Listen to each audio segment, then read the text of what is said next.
Dans l'actualité, Jean-Pierre Liaou ouvre officiellement le bal de la première édition de la foire de la formation professionnelle ce jeudi 24 octobre 2024 à l'Institut national pilote d'enseignement des sciences de santé, INPS, dans la commune de Kasavubu, en présence de plusieurs autorités. Cette foire s'étendra jusqu'au samedi 26 octobre 2024.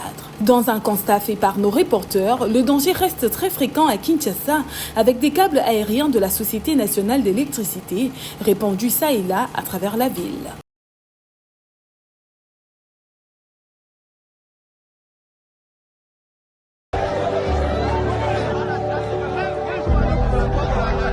L'avion transportant à son bord le président de la République Félix-Antoine Tshisekedi a foulé le sol Boyomé le mercredi 23 octobre dans la journée. À l'aéroport de Bangoka, qu'il devra inaugurer dans les prochaines heures, Félix Tshisekedi est accueilli par les autorités du gouvernement central et provincial ainsi que d'une marée humaine venue le recevoir pour la toute première fois depuis son accession à sa deuxième magistrature.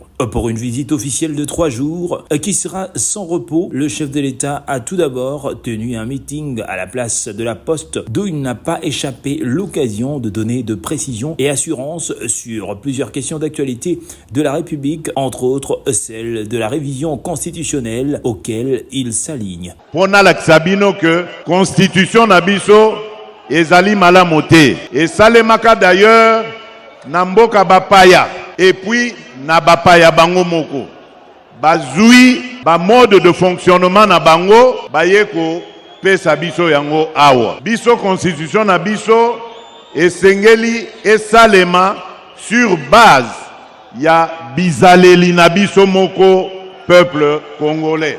Pour ce qui est la relance économique de cette ville, le président Tshisekedi a salué les efforts déjà aménagés et promet des avancées plus meilleures. Ni misala oyo tozali kobenga ba travaux ya infrastructure namoni ebandi kosalema kasi boyebake ezali kaka ebandeli bokosepela makasi kisangani oyo ezalaka kongenga pe kongengisa République démocratique du Congo ekozonga kisangani wana priorité na biso ezali totonga banzela po toyebi ke soki banzela etongami activité économique pe etombwami soki activité économique etombwami misala pe emonani.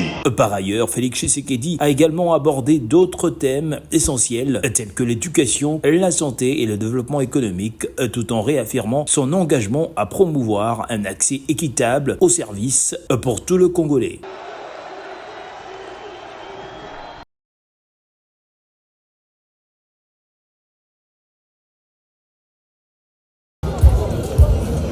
Annoncée depuis plusieurs jours, la première édition de la foire de la formation professionnelle s'est ouverte ce jeudi 24 octobre 2024 à l'Institut national pilote d'enseignement des sciences de santé, INPS, dans la commune de Kasavubu. En collaboration avec l'hôtel de ville de Kinshasa, cette foire s'étendra jusqu'au samedi 26 octobre 2024. Ministres, sénateurs, députés, ambassadeurs et autres autorités ont rehaussé de leur présence à cette cérémonie inaugurale. Parrainée par la première ministre Judith Suminwa sous le haut patronage du président Félix Tshisekedi, cette foire est pour le ministre de la formation professionnelle, Marc Ekila, une contribution dans la création de 6,4 millions d'emplois comme le veut le président de la République.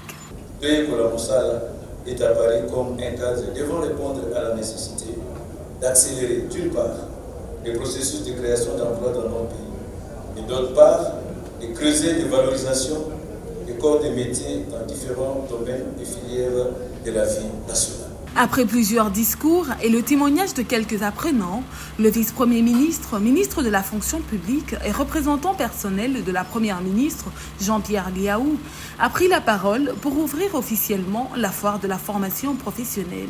Ce grand rendez-vous sera un véritable catalyseur de l'amélioration de la qualité et de l'accessibilité de notre système de formation professionnelle. Sur ce, au nom de son Excellence, Madame la Première ministre, chef du gouvernement, Je déclare donc ouverte la première édition de la foire de la formation professionnelle dans notre pays. Quelques participants à ce cérémonial inaugural se sont exprimés en ce terme. C'est positif quant à la promotion de la formation professionnelle, puisque il y a un problème qui subsiste au niveau de la vulgarisation de la formation professionnelle.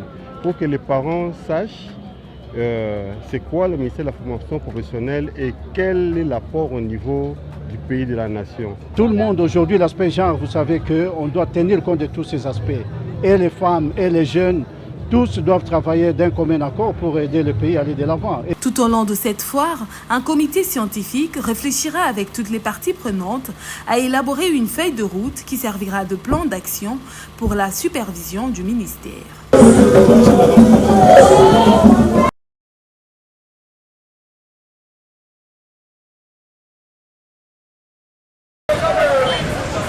La ville de Kinshasa est traversée par plusieurs kilomètres de câbles électriques aériens, souvent défectueux, mettant en danger la vie des habitants. En parcourant les différents quartiers de la capitale, on se croirait dans un décor de film où les câbles aériens ressembleraient aux toiles d'araignée utilisées par Spider-Man, sillonnant les rues. Ces câbles escarpés sont dénudés par endroits, créant des risques sérieux d'électrocution. Il n'est pas rare qu'ils prennent feu, menaçant la population. Par rapport à la la courant ndenge za toza na ba risque makasi ya makasi neti na minute olo bana bino eza na ba poto mso ekoyi na flamboya singe ekoyi eza na balabala bazo kipete donc na Congo na précisément na Kinshasa na ebites neloyo tolupesa ngo kombo nini. Cette situation constatée par nos reporters préoccupe les habitants de la capitale, en particulier ceux dont les maisons ou activités se trouvent à proximité de ces câbles dangereux.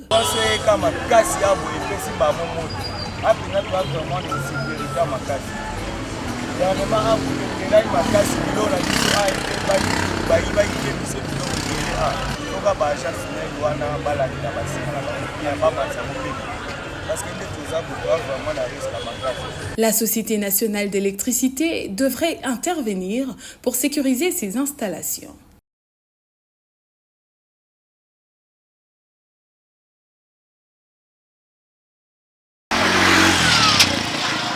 Le quartier Nguina, situé dans la commune de Lantsele, est délaissé depuis sa création par les autorités provinciales de la ville de Kinshasa. Plusieurs difficultés caractérisent ce coin de la capitale, notamment les routes pour faciliter les entrées et sorties de la population et le manque d'eau potable. Face à l'absence des routes, Jackie explique le problème que les élèves rencontrent en allant à l'école. Difficulté eza makasi yaya, pasi eza makasi. Na mwa nzinga na biso toza awa wa toza na pasi. Prince koto mupanzi na biso ezate bana pe classe pasi pona ko katisa po bakende école malamba kaisa na nzela ya mai bona mai wana bakotaka na kati ya mai omona msu baketi baby bana nzela malunge ezate po ya bien ezate. En ce qui concerne l'hospitalisation et la prise en charge des soins médicaux, la population n'a pas manqué à exprimer leurs regrets et lance un SOS aux autorités. Ba pharmacie ezalango te hôpital ya pepe nezate fo makali banda kuna veni ki kwitsinde bomona pharmacie bomona pe hôpital. Tozala kana ba kisi na biso na ndako mama ze misoka azwi pasi seke ba kokumba yepa ba jeune garçon butu babimi na eti kuna libanda. To senga ba konzi batia biso ba pharmacie batia no hôpital mo ya moi bien au probiso pe côté développer le quoi courant tozana ngo déjà on a tout sepela qui déjà. Les autorités de la ville de Kinshasa devraient effectuer une visite pour s'enquérir des difficultés que vivent la population du quartier Nguina dans la commune de Lantsele.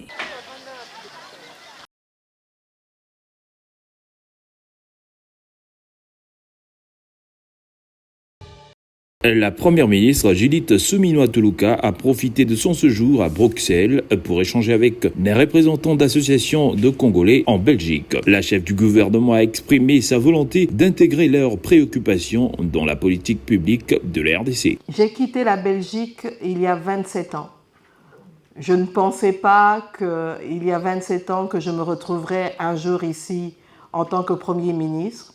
C'est vrai, pour beaucoup, certains me disent que c'est un honneur, c'est une fierté, mais pour moi, c'est une lourde responsabilité et je compte vraiment sur l'apport de tous pour m'aider dans cette lourde charge.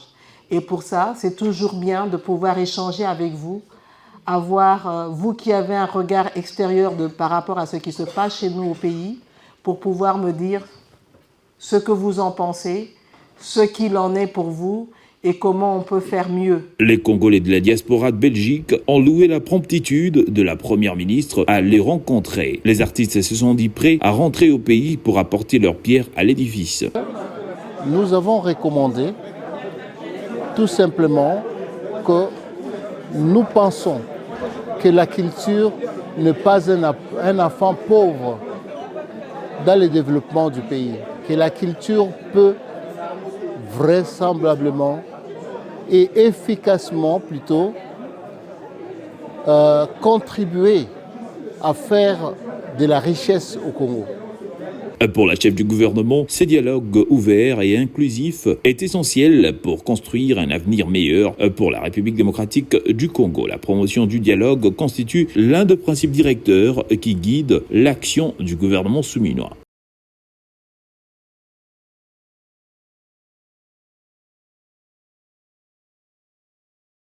Le mercredi 23 octobre 2024, les élus nationaux se sont penchés sur deux matières, à savoir le projet de loi autorisant la ratification par la République démocratique du Congo de l'accord portant création de l'agence de facilitation de transport en transit du corridor de Lobito, signé en Angola le 27 janvier 2023, porté par le vice-ministre de la Justice représentant le vice-premier ministre ayant les transports dans ses attributions. Ces projets de loi qui concernent la RDC, l'Angola et la Zambie a pour objectif l'institution de facilités juridiques et administratives aidant à la circulation de personnes et de leurs biens, fournir un itinéraire à même de libérer l'énorme potentiel de la région portant du port de Lobito en Angola jusqu'au nord-ouest de la Zambie en passant par la RDC. La demande d'autorisation de cette ratification a fait débat au sein de l'hémicycle après les éclaircissements apportés par le vice-ministre de la Justice Samuel Mbemba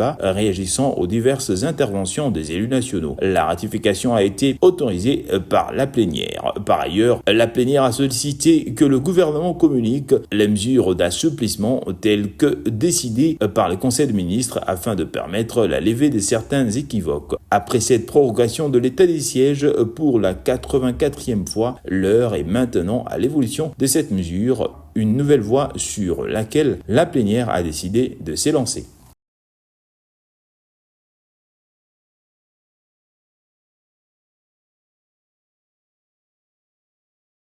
À savoir le rapport de la participation de la délégation conduite par le président du Sénat Jean-Michel Sama-Lukonde à la 149e Assemblée générale de l'Union interparlementaire à Genève en Suisse et la mise en place de commissions permanentes après équilibrage sont les 3 points qui ont été traités au Sénat le mercredi 23 octobre 2024 dans une plénière dirigée par le président de cette chambre du Parlement. Après la défense du projet de loi portant autorisation de la 84e prorogation de l'état de siège sur une partie de la RDC telle que présentée aux sénateurs par le vice-ministre de la Justice Samuel Mbemba Kabouya, 72 sénateurs sur 73 présents à la plénière ont voté oui. Aucun n'est s'y est opposé, un seul s'est abstenu. Le projet de loi ainsi adopté sera transmis au président de la République pour promulgation et ce parti pour une nouvelle période de 15 jours à dater de ce 23 octobre. Le rapport de la mission du président du Sénat avec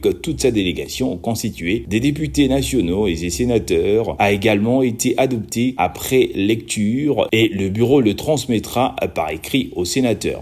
Les 9 membres qui composent le Sénat, 73 membres ont pris part au vote. 72 membres ont voté oui, aucun n'a voté non. Un membre a voté abstention.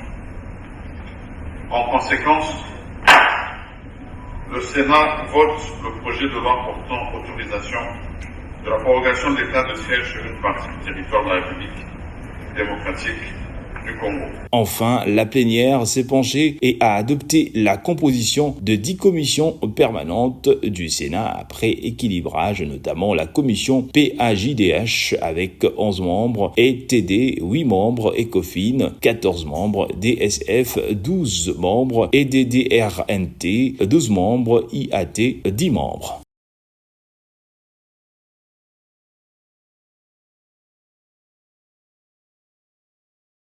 Après les assises à Bibois avec le membre du gouvernement le mercredi 23 octobre, la délégation syndicale de professionnels de santé Sinamed, assistée de 2 députés nationaux, était autour d'une même table avec Vital Caméré afin de plaider sur les conditions socio-professionnelles de personnel de santé, un sujet souvent mis en avant par le gouvernement mais qui n'a jamais obtenu gain de cause. Au sortir de ces échanges, le docteur Jean Nsenga Luamba, secrétaire général du Sinamed, s'est exprimé à la grande attention leur est accordée par le président de cette chambre qui promet de son implication. Nous avons posé tous les problèmes et nous avons laissé nos mémos, nos cahiers de charges. Je pense que nous allons les étudier avec l'Assemblée nationale. Nous tenons à remercier sincèrement l'honorable président qui a été très attentif, qui a pris nos problèmes à cœur et qui nous a même fait des propositions qui vont certainement nous aider à avancer dans le secteur de la santé. Pour rappel, cette délégation était composée également de délégués des syndicats de médecins, des infirmiers, des chirurgiens dentistes, des administratifs et de tous les autres professionnels de santé, tous venus pour solliciter l'appui et l'autorité budgétaire pour améliorer tant soit peu la rémunération de professionnels de santé afin de leur permettre de vivre et de travailler dans des conditions décentes.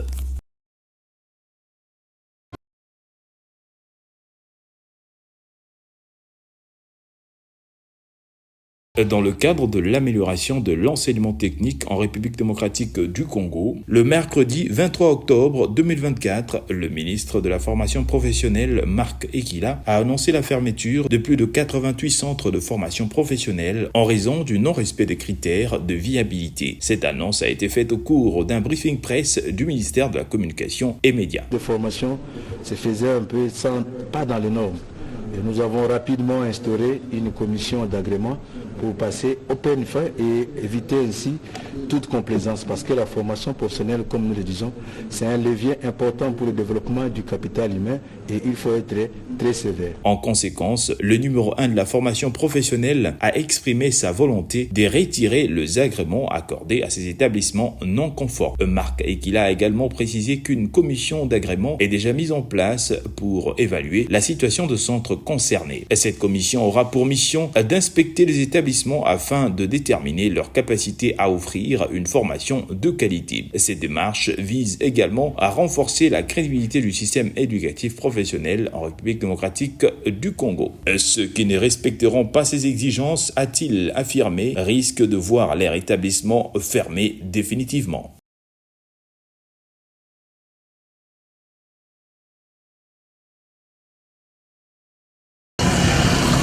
La route Matadi, dans son tronçon compris entre DGC et la station-service Barry à Kinshasa, est dans un état de délabrement très avancé. La circulation des véhicules et des piétons est difficile à cause des multiples nids de poules qui se sont formés au milieu de la route. Face à cette situation alarmante, les usagers de la route n'ont pas manqué à s'exprimer.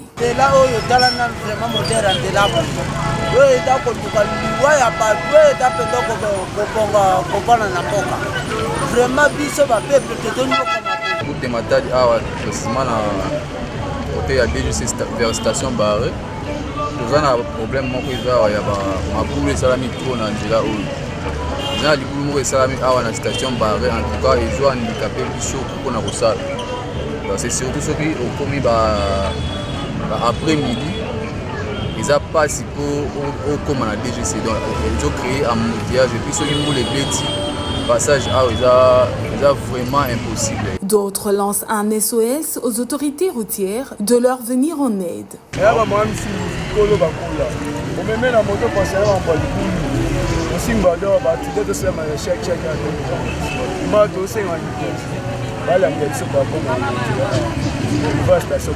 Les autorités urbaines devraient s'impliquer sur les états de route dans la ville-province de Kinshasa, car ce problème devient un casse-tête pour les usagers.